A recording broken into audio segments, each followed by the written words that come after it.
Baik, bismillah wassalatu wassalamu ala rasulillahi amma ba'd.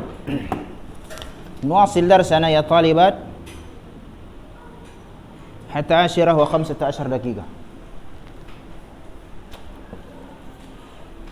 ونكاح البغايا ولو هو النكاح الرابع نطلب من طالبة Alia Nadira Sifa. Naam ya Alia.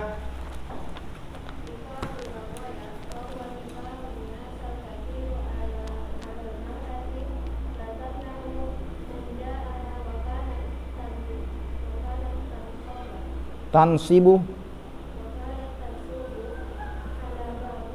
ala babiha, yani wa kanat tansibu al babiha rayatan babiha alaman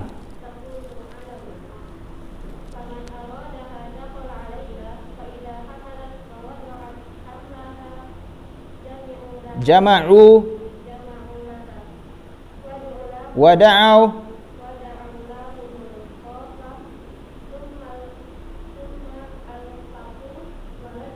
waladaha. Taib. Jenis pernikahan yang keempat di zaman jahiliyah. Ini yang Ustaz ambil di buku kalian itu yang diriwayatkan Bukhari. Panjang. Yang Ustaz lebih apakan lagi. Tahu kalian kan? Tahu di bukunya ini enggak? Kalau di bukunya tahu enggak ini? Halaman berapa?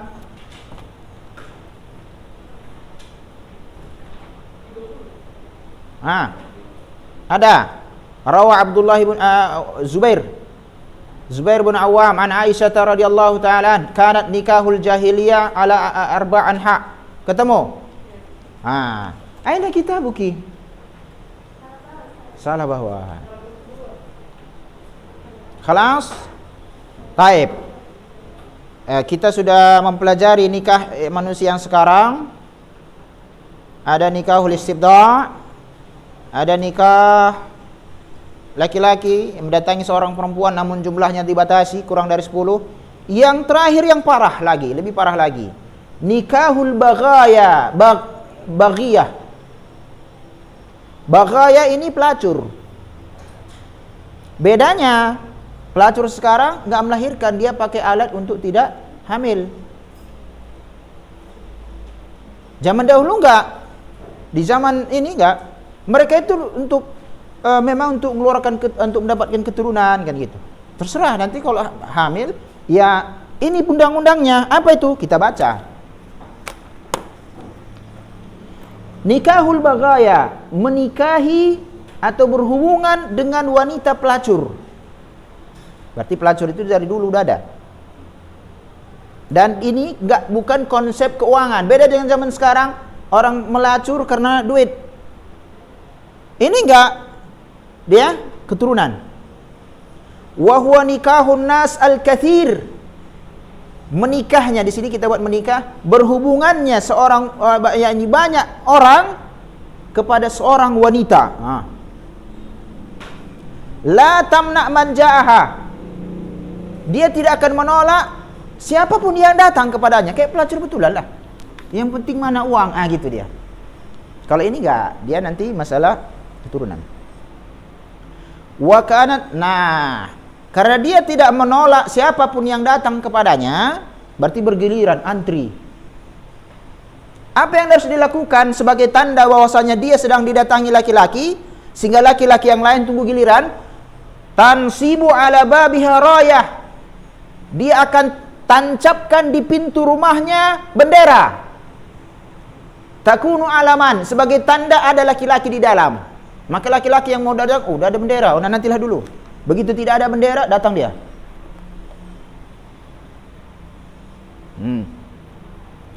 Faman aradaha dakhala 'alaiha. Barang siapa yang menginginkan wanita tersebut, dia berhubungan dengannya. Talibat bahasa dakhala ala ini bahasa fikih. Dan jangan salah memahami. Kalau kita ini kalian baca dalam bahasa fikih, dakhala ala itu artinya berhubungan. Suami istri, berhubungan badan. Ini bahasa fikih. Dukhul ala udah.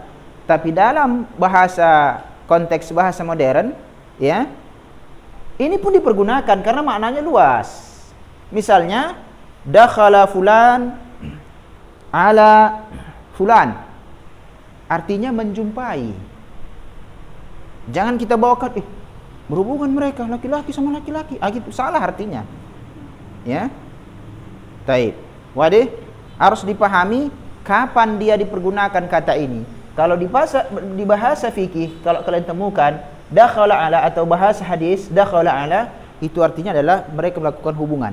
Tapi kalau dalam bahasa sekali dakhala ala itu artinya bertemu. Paham? Atau menjumpai. Jangan pula salah memahami. Banyak sekarang para pelajar-pelajar pemula salah memahami. Ya, terlebih-lebih dalam masalah makruh. Nanti kalian pelajari dalam usulul fikih. Apakah makruh maknanya sama dengan makna yang sekarang atau makruh bermakna haram di kalangan ulama terdahulu?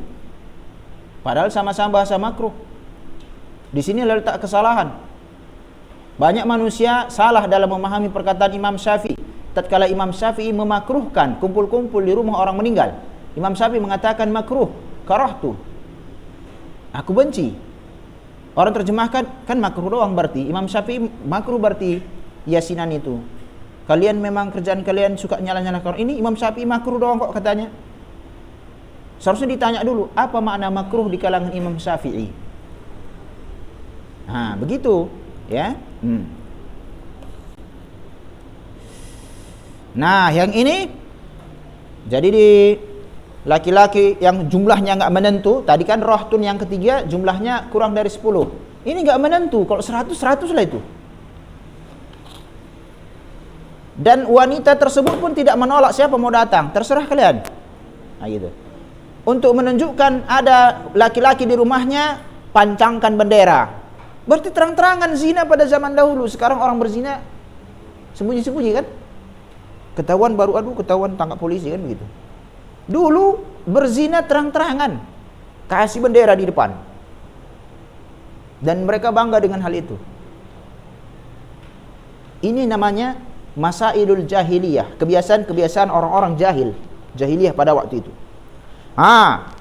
Kemudian faman arada hadakhala 'alaiha, siapa yang menginginkan wanita tersebut boleh berhubungan dengannya. Fa idza hamalat, jika wanita tersebut mengandung, wa wada'at, jika wanita tersebut telah melahirkan, dan melahirkan maksudnya hamlaha, melahirkan kandungannya, jama'u laha, mereka pun berkumpul untuk wanita ini. Kalau tadi kan dikumpulkan juga, cuma di sini keputusan di yang ketiga bedanya, yang ketiga keputusan di tangan perempuan. Perempuan ini pegang. Ini kalian kan sudah tahu apa yang kalian lakukan sama saya. Ini udah lahir anaknya. Jadi dilihatnya begini kan. Nah, ini untukmu, anakmu ini. Yang 8 orang tadi bahagia deh. Oh, udah nasib mulai itu gitu.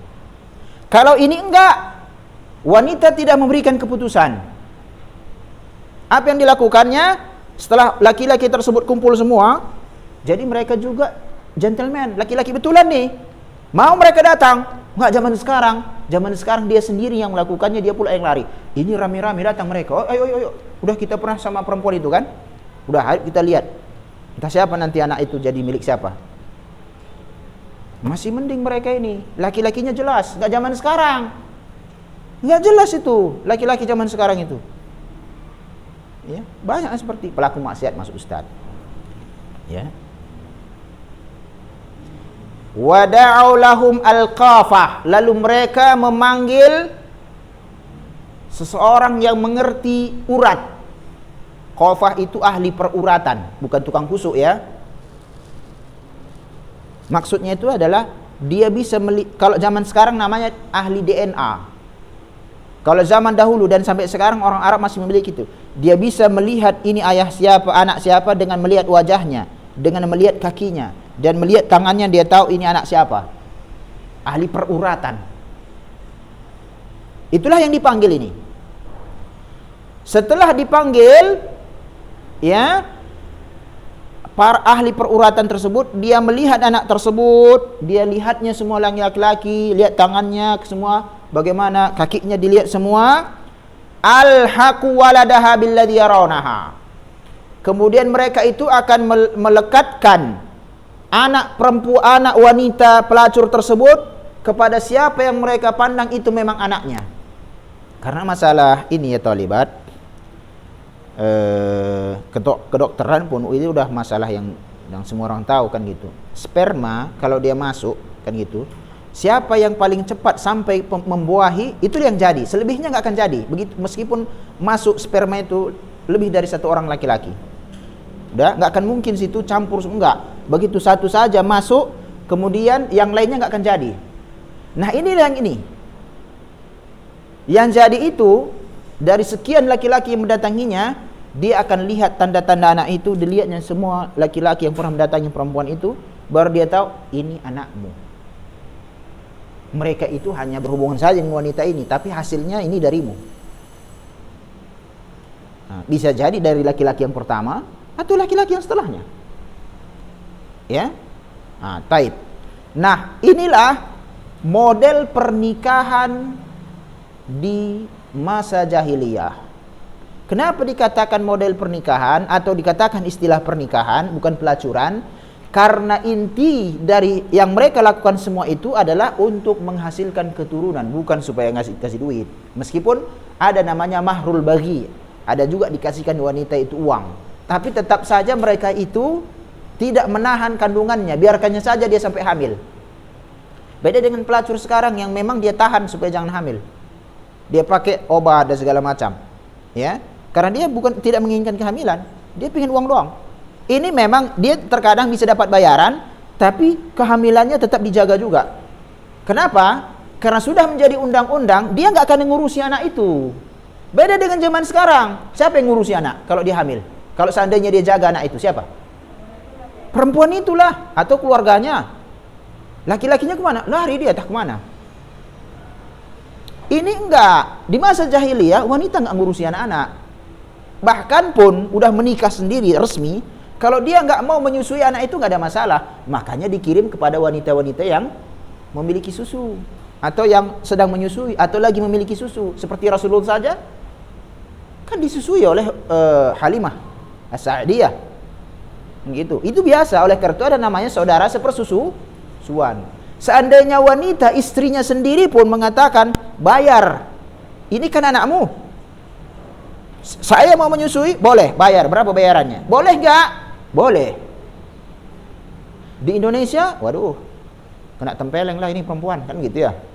Anakmu kok gak? Dan gak ada wanita yang seperti itu, yang gak mau menyusui anaknya, jarang lah. Meskipun ada juga membunuh anaknya pun ada, tapi jarang sekali tuh. Paham? Nah ini begini, mau kenapa? Makanya bagi dia hamil gak ada masalah. Toh nanti hasil akhir akan menjadi anak kalian, yang mana gak tahu, yang penting pakar dipanggil. Inilah model pada masa jahiliyah itu. Artinya wanita tidak mengurusi anak, maka biasa saja bagi mereka. Seandainya mereka hamil, gak ada masalah sama dia. Kalau saya melahirkan, ya, kenapa dia tenang? Ada yang ngurusi, yang kemudian laki-lakinya bertanggung jawab. Mana buktinya? Begitu dia melahirkan, laki-laki itu datang semua. Beda dengan zaman sekarang. Begitu hamil saja dia udah lari, belum lagi melahirkannya, lari dulu entah kemana dia, atau dibunuhnya perempuan itu. Hati-hati. Ini bukan main-main, adalah fakta yang kita lihat di lapangan. Baik. Jadi kalau kita ditanya, ini jangan kalian lupa, karena saya ambil dari hadis ini. Udah? Yang di buku kalian. Bahwasanya demikianlah model pernikahan di zaman jahiliyah. Lalu kesimpulan akhir, yang nomor 1 ini, yang 4 model ini, lalu ada satu yang diambil oleh Islam menjadi hukum, yaitu yang pertama, ya, seorang menawarkan kerabatnya atau anak perempuannya kepada laki-laki yang lain, atau dia melamar, kemudian dia cocok dengan wanita tersebut, mereka pun menikah, dia nikahi perempuan tersebut. Dan ini pun ada pada masa jahiliyah. Cuma yang nomor 1 ini, prosesnya benar, bisa di kemudian hari menyimpang ke proses yang ke nomor 2. Dia udah suami istri jelas. Namun dia katakan, pergilah engkau ke laki-laki sana, berhubungan engkau, ya. Kemudian ditunggunya. Kalau udah udah hamil, barulah dia gauli kalau dia mau, kalau enggak, ya enggak. Bisa jadi setelah nomor 1 selesai, masuk mereka ke nomor 2, suruhnya istrinya berhubungan dengan laki-laki yang lain. Dan ini pada masa dahulu biasa saja, enggak ada masalah. Ya. Dari semua ini, yang nomor 1 lah yang di kemudian hari ditetapkan oleh Islam. Oleh karena itu jalanilah proses yang seperti ini. Paham? Tunggu saja orang melamar kalian atau keluarga kalian yang menawarkan ke laki-laki yang lain. Jangan kalian dibonceng anak orang, dibawa ke Brastagi jalan-jalan, atau dibuatkan pantun untuk kalian pun kelepak-kelepak. Engkaulah bulan, engkaulah bintang, ayo kita jalan-jalan ke padang bulan beli pisang. Oh iya juga ya kalian bilang. Akhirnya yang berikutnya ya talibat. Sekarang bagaimana hukum talak? Berarti ada juga talak ya di masa jahiliyah. Ini bagi yang pernikahan ya. Kalau nomor pernikahan model yang ketiga dan keempat, mana ada talak itu? Menikah aja enggak? Ya. 3, 4 nikahul rohtun dan nikahul bagaya itu mana ada talaknya di situ? Nikah aja enggak? Tapi yang memungkinkan nikah 1 dan nikah 2. Itu ada talak di situ. Nah, talak biar kita buat perbandingan. Bagaimana wanita dijaga oleh Islam? Kita buat perbandingan. Berapa kali wanita boleh diceraikan? 3 kali. Engkau saya ceraikan. Lalu dia duduk, aduh menyesal kali pun aku. Udahlah, rujuk kita ya, rujuk. Rujuk itu bisa dengan perkataan rujuk, karena begini. Beda dengan zaman sekarang. Salah juga pada zaman sekarang orang nggak ngerti agama ajaran Islam. Wanita pertama ditalak, dia nggak langsung keluar dari rumah, pergi dia ke rumah orang tuanya. Kenapa? Kami udah cerai. Laki-laki pun nggak menafkahi laki. Kenapa nggak dibiayai lagi istrimu itu? Kapan pula dia istriku? Dia udah aku ceraikan. Salah. Selama belum selesai iddahnya 3 bulan 10 hari misalnya, selama masa itu si istri orang yang diceraikannya itu tinggal di rumah suaminya. Kenapa? Masih status istrinya. Oleh karena itu di masa itu dia kan nggak boleh menikah dengan laki-laki yang lain. Kenapa? Masih status istrinya. Pindah kamar, kemudian nanti yang lama-lama ya kalau jumpa terus ya kan, akhirnya mereka berbaikan lagi. Bisa dengan langsung udahlah baikan lagi kita ya, atau mereka bergaul berhubungan. Akhirnya itu menunjukkan mereka kembali suami istri. Tapi sudah jatuh talak 1. Paham? Ribut lagi, kuceraikan kau, udah 2. Keluar wanita ini, kalau di kita udah keluar dia. Tapi dalam hukum Islam enggak, dia masih di sini, di rumah suaminya. Atau kalau ngontrak masih di kontrakan itu. Masih sama. Mereka status mereka masih suami istri. Si laki-laki masih masih berkewajiban menafkahi dia. Seandainya pun si perempuan milih pindah ke rumah orang tuanya, dia tetap harus mengirimkan nafkah si perempuan. Itu dalam Islam. Beda dengan zaman sekarang orang bercerai. Kenapa nggak dinafkahi lagi? Kami udah cerai, bukan lagi suami istri lagi, kata dia. Kan gitu ya. Oleh karena itu termasuk hutang. Jika nggak bangkit dari kuburan. Jika tidak dinafkahinya, itu menjadi hutang dia. Ngerti? Jadi masalah pernikahan ini ya talibat bukan masalah pernikahan senang-senang. Ya. Pernikahan untuk mendapatkan keturunan senang-senang gitu aja enggak. Ada namanya hak dan kewajiban di sana. Udah? Baru rujuk lagi mereka. Yang ketiga diceraikannya udah selesai. Karena mereka enggak akan bisa lagi rujuk. Dah?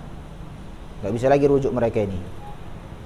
Sudah selesai. Berarti wanita ini sudah bisa dia habis iddahnya, sudah bisa menikah dengan laki-laki yang lain, sedangkan suaminya, mantan suaminya dia nggak bisa menikah lagi dengan dia. Kenapa? Dibatasi dalam Islam 3 kali. Jadi wanita itu terjaga dia. Seandainya ada laki-laki model yang seperti ini, cerai balik lagi kita, cerai balik lagi kita gitu. Akhirnya dia disakiti terus. Untuk menahan wanita ini, tujuannya apa kira-kira? Tujuannya agar wanita ini yang minta khulu. Kalau khulu mahar dibalikkan. Ya kan? Dia nggak merugi. Dulu ku kasihkan dia mahar 100 juta. Rumah lagi. Ini lagi. Misalnya ya. Waduh, rugilah aku ini. Nggak balik modal nanti nih. Jadi gitu nih main-mainkannya. Sampai wanita itu udah mulai stres segala macam. Udahlah, aku saja yang minta kita pisah ke pengadilan. Ini namanya khulu. Konsekuensinya apa? Tentulah pengadilan mengatakan, karena engkau yang meminta cerai, kembalikan mahar yang dahulu diberikan suamimu. Balikkan 100 juta, balikkan mobil dulu, balikkan rumah tadi. Ini yang terjadi di jahiliyah. Islam datang menjaga hal ini. Bagaimana dia rupanya di zaman jahiliyah? Kita lihat. Silahkan dibaca. Siapa tadi yang terakhir? Alia, Amirah ada? Ananda Dini, Arimbi. At-talaq indal jahiliyah.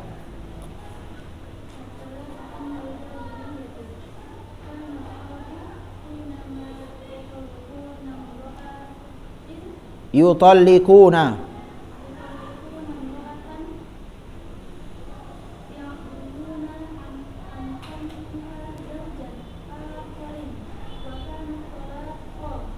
Wa kana at-talaqu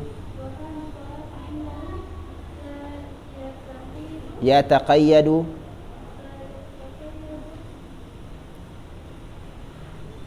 bi'adadin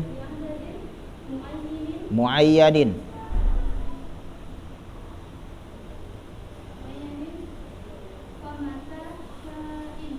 Famata sya'a talaqa.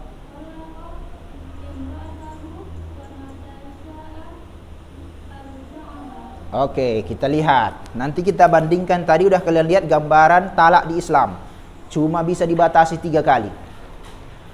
Dahulu orang Arab tatkala menceraikan, yutallikuna imra'atan, menceraikan istrinya, ya'dulunaha, mereka tahan antan kiha zaujan akhar, dari menikahnya dia dengan laki-laki yang lain. Statusnya nggak jelas ini buatnya. Bagaimana caranya? Wa kana talaq, perceraian waktu itu di kalangan mereka, la yataqayyad, tidak terikat, bi'adadin muayyan, dengan jumlah yang tertentu. Kalau Islam berapa? Islam berapa? 3, berarti terikat dengan jumlah tertentu. Oke. Famata syar rajul, kapan saja suami berkehendak, talaqa imra'atah, dia ceraikan istrinya. Wadih? Wa mata sya'a arja'aha, kapan saja dia mau dia rujuk. Oke, Ustaz jelaskan lebih jelasnya. Dia menikah, kita buat pernikahan nomor 1, nomor 2, kan nomor 3, nomor 4 bukan pernikahan itu perzinaan. Nomor 2 pun ada perzinaan, tapi ada proses pernikahan di situ. Dia ceraikan istrinya. Mereka tahu pada waktu itu, ya kalau namanya diceraikan, tidak bisa dinikahi oleh laki-laki yang lain sampai selesai masanya. Diceraikan, sudah mau selesai masa iddahnya, rujuk dia. Paham? Udah? Di kemudian hari ceraikannya lagi. Tunggu lagi iddah. Mau selesai masa iddahnya, ceraikannya lagi. Rujuk lagi dia. Ya kan? Dan waktu itu perempuan nggak bisa menolak. Rujuk. Zaman sekarang wanita boleh menolak. Dia kalau nggak mau lagi, masa pula dipaksa? Kan gitu. Ya. Udah 2 kan? Ceraikannya lagi. Mau selesai masa iddahnya, rujuk lagi dia. Udah berapa? 3. Karena nggak dibatasi dengan tertentu. Ya. Ceraikannya lagi, udah yang keempat. Mau selesai masa iddahnya, rujuk lagi dia. Jadi wanita ini nggak jelas statusnya. Asik diceraikan aja, rujuk lagi. Tapi nggak disentuhnya. Laki-laki yang menikahinya pun nggak disentuh-sentuhnya. Itu namanya kezaliman wanita pada waktu itu. Ada yang dia inginkan. Ya, ada yang diinginkan dari wanita itu. Entah dia menebus dirinya. Ya. Nah, dengan cara seperti ini wanita betul-betul dizolimi pada waktunya. Statusnya nggak jelas. Antara seorang istri atau bukan. Karena lebih banyak dia masa iddah. Kalau masa iddah kan lama, nggak diapa-apain, nggak diperhatikannya, tapi masih status istrinya. Sehingga laki-laki yang lain nggak akan datang kepadanya, pada perempuan itu. Mau habis nih, entah besok habis, hari ini dirujuknya lagi.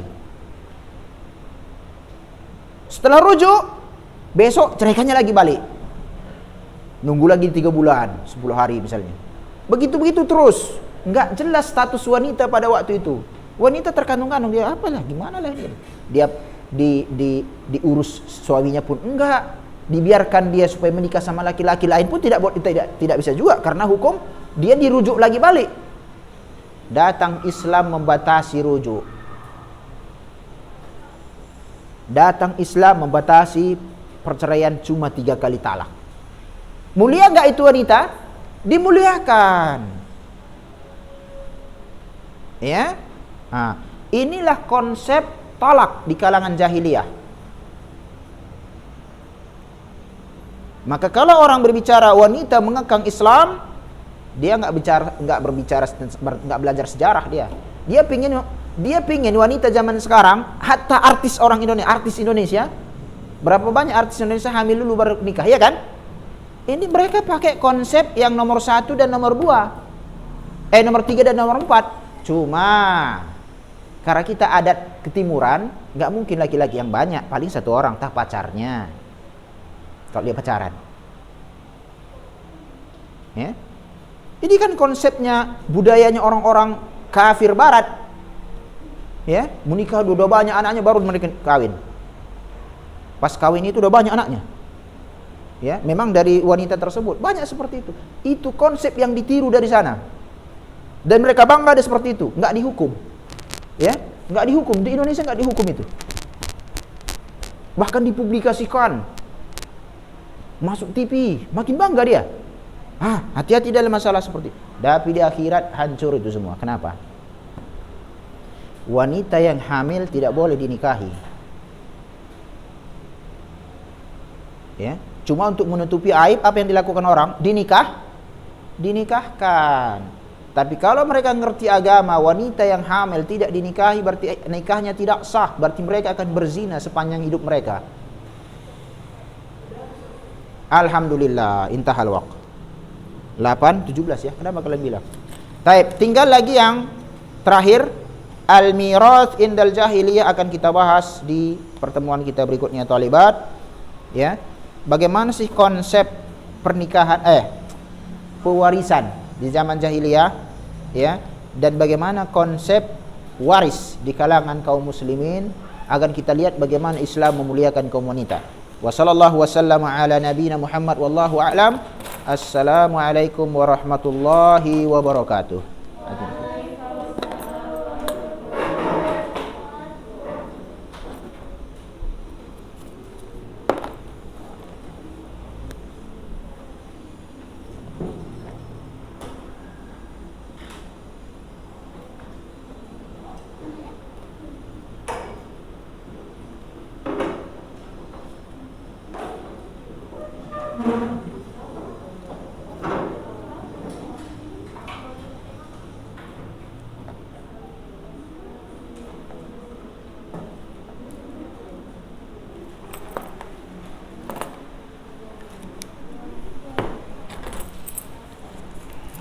Ini jangan dihilang ya.